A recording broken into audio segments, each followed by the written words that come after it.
ভাই দয়া করে কেউ ভিডিওটার উপরে টান দিবেন না ভাই, প্লিজ আপনাদের কাছে অনুরোধ করে বলতেছি।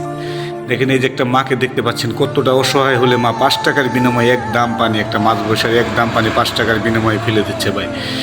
কতটা পরিশ্রম করে সে বয়সের বাড়ি নড়তে পারতেছে না, তার পেটে প্রচুর ক্ষুধা, কারণ দেখেন বাঁকা হয়ে গেছে, তার পেট ভিতরে চলে গেছে ভাই। ভাই দয়া করে ভিডিওটা টান না দিয়ে ভাই বেশি বেশি শেয়ার করে দেন, যদি কোনো দান বিল লোকের চোখে পড়ে। আর এই যে মাছ ব্যবসায়ীরা দেখতে পাচ্ছেন, 5-10 টাকা 20 টাকা এমনিতে দিতে পারতো, কারণ তার কি লাভ হবে না? সে এই বয়স্ক মহিলাদের কাজ করাইতেছে, আর অন্য অন্য মাছ ব্যবসায়ীদের নিজের কাজ নিজেই করতেছে। এই মহিলাটা দেখেন ফুল দামের পানি এখন অর্ধেক করছে, টেনে টেনে আনতেছে ভাই। প্রত্যেকে ভিডিওটা বেশি বেশি শেয়ার করেন ভাই, আর যার মা বাবা আছে ভাই, মা বাবার খেজমত করেন, সবাই আলহামদুলিল্লাহ লেখেন ভাই। আর যদি মা বাবা না থাকে ভাই, তাদের মা বাবার জন্য দোয়া করি। আমি এতিম, আমি বুঝি ভাই মা বাবা হারানোর কি কষ্ট। সবাই আমিন লেগে যান, আমি প্রত্যেকের মা বাবার জন্য দোয়া করি। আল্লাহ তুমি প্রত্যেকের মা বাবাকে আল্লাহ ব্যস্ত নসিব করো ভাই।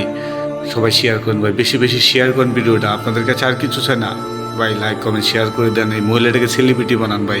আপনারা কারে সেলিব্রিটি মনে করেন? এই তো আসল সেলিব্রিটি, এই মাই তো সবার আসল সেলিব্রিটি ভাই।